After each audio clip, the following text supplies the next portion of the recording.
Block print করতে কি কি লাগে, কিভাবে শুরু করবেন, কোথায় কিনতে পাবেন, আজকের ভিডিওতে আমি ডিটেলসে বলার চেষ্টা করব। আসসালামু আলাইকুম বন্ধুরা, কেমন আছেন সবাই? কমেন্ট করে জানাবেন। যেখান থেকে এই ভিডিওটা দেখছেন সবার প্রতি রইল অনেক অনেক দোয়া আর ভালোবাসা। আশা করছি বন্ধুরা ভিডিওটি আপনাদের শুরু থেকে ভালো লাগবে। যদি শুরু থেকে ভালো লাগে তাহলে শেষ পর্যন্ত ভিডিওটা দেখার অনুরোধ রইল, আর ভিডিওতে একটি লাইক করে দেওয়ার অনুরোধ রইল। তো আমি এইখানে ব্লক প্রিন্ট করার জন্য মোটামুটি যা যা লাগবে সব কিছু নিয়েছি।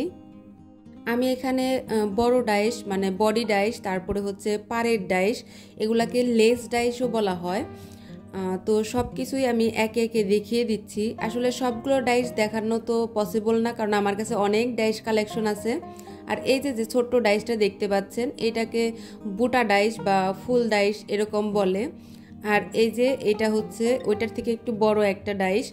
তো মোটামুটি এই ধরনের ছোট বড় মিলিয়ে যে ডাইসগুলো হয় সেগুলো আপনারা কিনে নিতে পারেন। আমার হাতে এখন যে ডাইসগুলো দেখছেন এগুলার দাম 50 টাকা করে। আর ওই ছোট যে ফুলের বুটা ডাইসটা ওইটা 10 টাকা থেকে 20 টাকা এর মধ্যে পেয়ে যাবেন। আর আপনাদের যদি আমার এইখান থেকে কোনো ডাইস পছন্দ হয় তাহলে স্ক্রিনশট নিয়ে তারপরে হচ্ছে আপনাদের আশেপাশের যে দোকানগুলোতে লেস, পুঁতি, সুতা এই সমস্ত জিনিস বিক্রি করে ওই সব দোকানে খোঁজ নিলেই আপনারা এই ব্লক প্রিন্ট করার ডাইস, তারপরে হচ্ছে কেমিক্যাল, রং এগুলা পেয়ে যাবেন। যারা ব্লক প্রিন্টের ক্ষেত্রে নতুন তারা এরকম ছোট ছোট ডাইসগুলা কিনে তারপরে হচ্ছে আপনারা বাসায় যে টুকরা কাপড়গুলো থাকে, গজ কাপড়, সেগুলো প্র্যাকটিস করতে পারেন। আর এখন আমার হাতে যেটা দেখতে পাচ্ছেন এটা হচ্ছে ডাবল ডাইস। ডাবল ডাইসের কাজ এখনও আমি করিনি, যদি সামনে কখনো করা হয় তাহলে আপনাদের সাথে শেয়ার করব ইনশাল্লাহ। রঙের ক্ষেত্রে বলবো আপনারা যারা নতুন আছেন শুরুতেই হচ্ছে যে রেডি কালার যেটা পাওয়া যায় সেটা দিয়েই ব্লক প্রিন্ট করেন। রেডি কালার কিন্তু খারাপ না, রেডি কালার অনেক ভালো। আমি এখন পর্যন্ত রেডি কালার দিয়েই ব্লক প্রিন্ট বলেন, হ্যান্ড পেইন্ট বলেন, এই সমস্ত কাজ করে আসছি। এইটা হচ্ছে 250 গ্রামের একটা কৌটা। তো আপনারা রং কেনার ক্ষেত্রে এরকম 250 গ্রামের কৌটাই কিনবেন। 50 গ্রামের কৌটাও কিনতে পাওয়া যায়, কিন্তু তার থেকে 250 গ্রামের কৌটা কিনলে বেশি ভালো হয়। আর এখন যেটা দেখতে পাচ্ছেন আমার হাতে এটা হচ্ছে কম্বল, আর নিচের ওইটা হচ্ছে ট্রে। তো এই ট্রের উপরে কম্বলটা বিছিয়ে তার উপরে হচ্ছে রংটা ছড়িয়ে ব্লক প্রিন্টটা করতে হয় মূলত। আপনারা চাইলে ট্রে নিতেও পারেন, নাও নিতে পারেন। কম্বলটা হচ্ছে কোনো একটা প্লাস্টিকের উপরে বিছিয়ে তার উপরে রং ছড়িয়ে ব্লক প্রিন্ট করা যায়। আবার অনেকে আছে কম্বল না নিয়ে ফোম শিট আছে, গেঞ্জির কাপড় বা শপিং ব্যাগ, মানে যে কোনোটার উপরে রং ছড়িয়ে ব্লক প্রিন্ট করা যায়।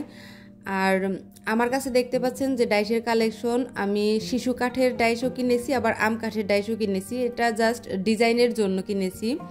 ব্লক প্রিন্ট করার জন্য বেসিক্যালি এই জিনিসগুলো হলেই আপনারা ব্লক প্রিন্টের কাজ করতে পারবেন। আর একটা জিনিস লাগবে, সেটা হচ্ছে ব্রাশ, রংটা ছড়ানোর জন্য। তো সেটাও আমি দেখিয়ে দিচ্ছি যে আপনারা কোন ধরনের ব্রাশ কিনলে পরে রংটাকে ভালোভাবে ছড়াতে পারবেন। এই যে আমরা যে রং করি, যে ব্রাশগুলা হয়, এই ছোট সাইজের ব্রাশগুলা কিনে নেবেন, এটা দিয়ে রংটা ভালো মতো ছড়ানো যায়।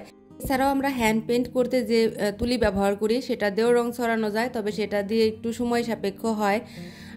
এই তো মূলত এই কয়েকটা জিনিস হলেই আপনারা ব্লক প্রিন্টের কাজ করতে পারবেন। ব্লক প্রিন্টের কাজ শিখে আমি বলবো নিজেরা স্বাবলম্বী হন, কারণ বর্তমানে হ্যান্ড পেইন্ট, ব্লক প্রিন্টের চাহিদা বাজারে প্রচুর পরিমাণে।